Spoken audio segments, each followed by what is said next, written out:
All right, let's talk about the 2025 AI race. You hear it everywhere, right? Who's winning, who's on top? Well, the answer might actually surprise you. It's not as simple as you think. Let's dive in. So get this, the AI model that gets the best grades, the one that aces all the tests, well, it's losing. And not just losing, it's getting crushed in the real world. How is that even possible? It's this crazy paradox that we're going to unpack. So what's really going on here? I mean, if the best score doesn't win, what does? What's the secret sauce that's actually shaping the AI you and I use every single day? We're going to get to the bottom of it. Okay, let's look at the reality on the ground. Check out these numbers for late 2025. ChatGPT isn't just leading the pack, it's basically the whole pack. We're talking 81% of the market. 800 million people using it every week. That's not a lead. That's a whole different planet. Okay, so let's get into why the best AI is actually losing. It's not just one thing, It's a mix of a few really powerful factors. Things like smart strategy, how easy it is to use, and honestly, just being dependable. First up, and this is a big one, the ecosystem. Think about it like this. An AI isn't just the engine. It's the entire car, the roads, the gas stations, everything. OpenAI has built a massive city around GPT. You've got over 18,000 apps plugging into it, a giant community of developers building stuff. It's just everywhere. If you're a developer, you can't avoid it. And then, of course, there's the money. Let's be real, price matters.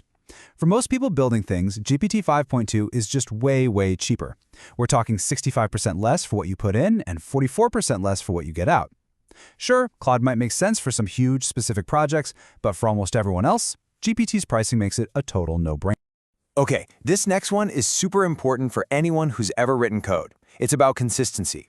See, GPT is like that reliable teammate who always delivers good, solid work. It gives you code that's ready to go with fewer bugs. Claude, on the other hand, can be a bit of a brilliant but flaky genius. It might come up with something amazing, but you might have to spend a ton of time fixing it up. And when you're on a deadline, you'll take reliable over brilliant almost every time. Now, don't get me wrong, Claude is technically incredible. It gets a score of 80.9% on this super tough coding test, which officially makes it the smartest of the bunch. That's a huge deal. But as we're starting to see, that top score isn't the whole picture, not by a long shot. And boom, here's the proof. Despite that awesome score for Claude, look at what developers are actually using. A massive 79% of them are sticking with GPT 5.2. So there it is, plain as day. The model that wins the tests isn't the one winning the people. And you don't have to take my word for it. Listen to what Michael Truel, the CEO of Cursor, a really popular tool for developers, has to say. He's talking about how GPT 5.2 is not just smart but easy to work with, how it finds these super sneaky bugs, and how it can just get the job done.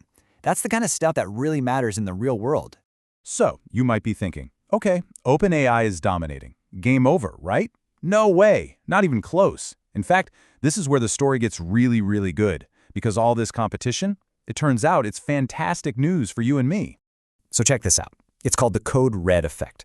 The story goes that when Google and Anthropic dropped their new, really powerful models, OpenAI kind of freaked out. They supposedly called an internal code red, basically realizing they couldn't just sit back and relax. That fear of being overtaken, it lit a fire under them. And what happens when a giant company gets scared? Good things for us. They didn't just panic, they got smart. They doubled down on making their core model better. They focused specifically on improving their coding skills. They started releasing updates way faster, and they lowered their prices. The end result for all of us, a much better product, and it costs less. That's a win-win. Okay, so let's zoom out from the tech world for a second. Because this race between companies isn't just about code and developers. The insane speed of innovation here is spilling over into, well, everything. It's creating these incredible breakthroughs that are changing the game in science, in medicine, and even for our planet. Let's start with science. AI isn't just helping scientists, it's changing the very nature of how they work, turning years of research into just a few days. Take this thing called the AI co-scientist. It's not just a fancy calculator, it's more like a new member of the research team. It's a whole system of AIs that come up with brand new ideas. And get this, at Imperial College London, one of these systems came up with a new scientific hypothesis in just a few days. The human team, it took them years to get to the same point. That's just incredible. And that same incredible speed is happening in medicine too. And here the results are, well, they're literally life-changing. AI is taking on some of the biggest, toughest problems in healthcare. I mean, just look at what's happening. Google has an AI that scores over 91% on medical exams. There are systems that automatically analyze clinical data so doctors can stay up to date.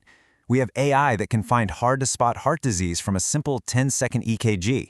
It can spot signs of dementia with over 90% accuracy just by looking at brainwaves. And it's even helping patients with rare diseases finally get a diagnosis after years of searching.